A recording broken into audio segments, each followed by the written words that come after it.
Episode 36, Infiltration of the Royal Palace. On the day of the Founding Day Festival, Ethereum was buzzing with a celebratory atmosphere. Colorful parades filled the streets, and the people cheered. For this one day, the Royal Palace was partially opened to the public, and security was far more complex and chaotic than usual. For Ryan and Serafina, it was the perfect opportunity. They disguised themselves as caterers delivering food for the palace banquet. They built a secret compartment beneath a massive food cart, successfully smuggling their weapons and gear into the palace. Their target was the great underground treasury. It was an impregnable fortress, protected by layers of magical wards cast by the kingdom's most powerful mages and guarded by iron golems. A frontal assault is impossible, Serafina said, spreading out a blueprint of the palace. But there is one way. The treasury's ventilation system. It's extremely narrow and complex, but it's the only place where the magical wards are weak. Avoiding the eyes of the servants, they navigated the palace's complex underground passages to find the entrance to the ventilation system. In the process, Ryan put his talents as a swindler to full use. When confronted by a patrolling guard, he didn't panic. Instead, he bellowed at the guard, "You there, Captain?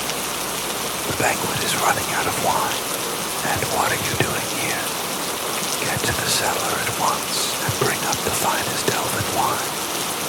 This is a special order from Lord Valerius." He dropped Valerius's name, acting as if he were one of his minions. The guard was bewildered, but didn't dare defy the order of a normal council member, and ran off in the wrong direction. Serafina was amazed by his audacity. Finally, they reached their destination, but the entrance to the ventilation shaft was blocked by a massive iron door, sealed with powerful magic. It's an ancient dwarven sealing script, Serafina said, examining the door. Physical force or common magic will never open it. It only responds to a precise injection of magic, matched to a specific musical scale. A musical scale. Ryan's eyes lit up. He took a small flute from his tunic.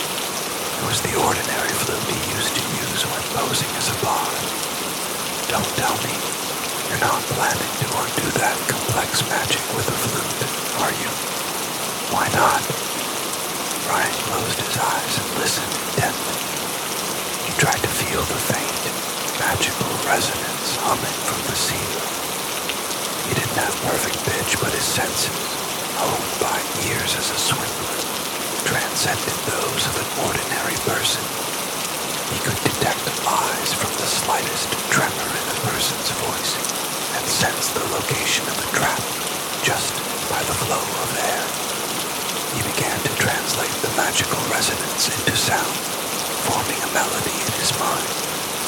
And then he put the flute to his lips and cautiously began to play.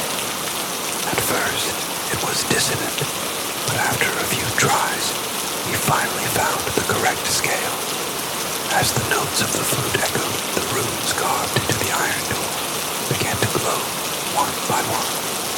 And when the final note faded, the massive door, which had been sealed for thousands of years, finally opened with a low rumble. Serafina was completely stunned. What in the world are you? I told you, I'm just an ordinary swindler with a few extra talents.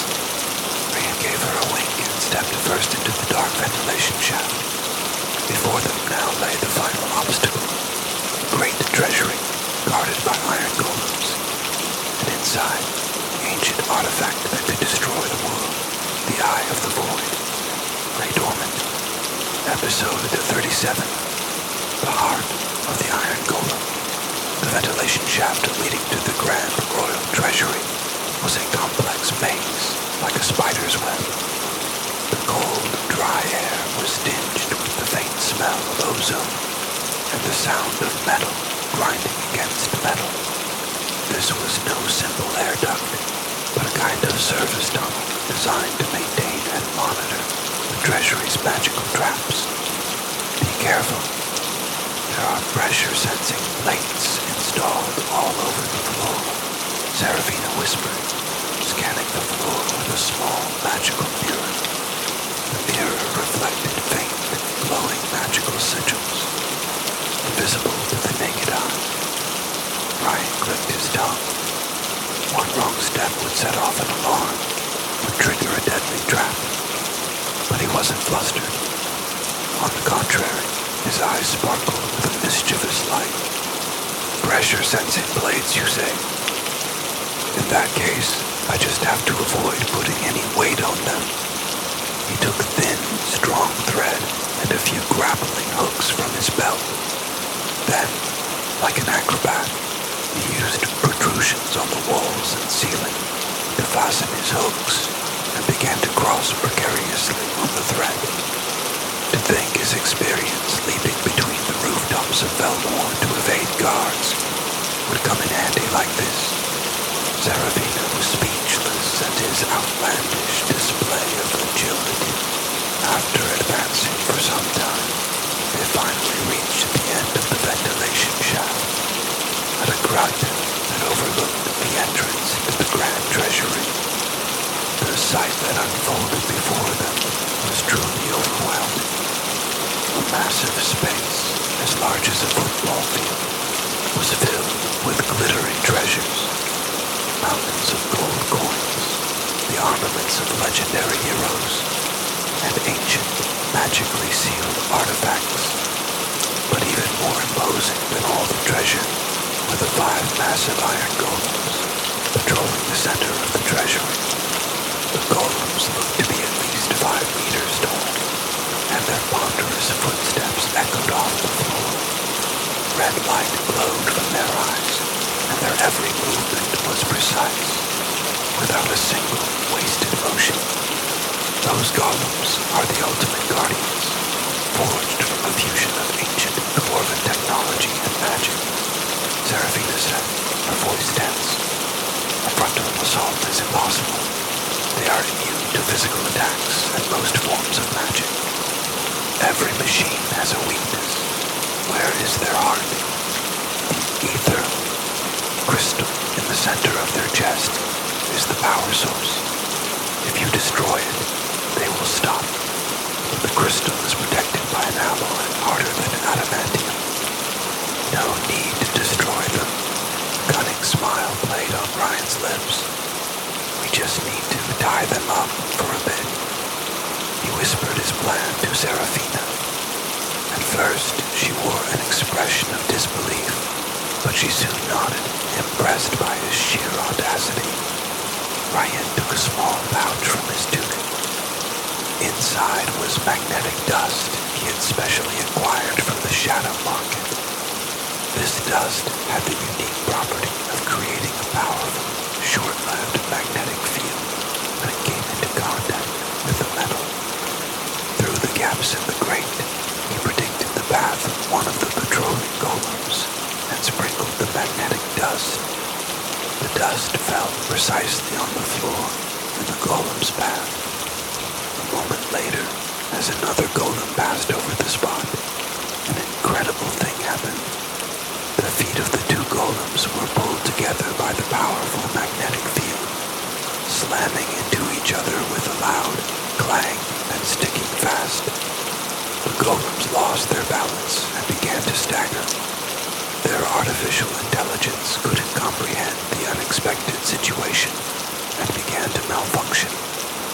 As the 2 golems struggled to separate, the patrol routes of the other golems also fell into disarray. Now, Serafina opened the grate and threw down a rope. Using the confusion, the 2 of them quickly descended to the floor. They avoided the golem's line of sight, moving like shadows between the piles of treasure. Their target was the Eye of the Void, sealed part of the treasury. But just as they had almost reached it, the central control system sensed the anomaly and activated its emergency protocols. An alarm blared throughout the treasury, and all the golems turned toward them, their red eyes flashing. Damn it, there's no time. The golems charged at them, stomping heavily. At that exact moment, Rian pulled out his final trump card.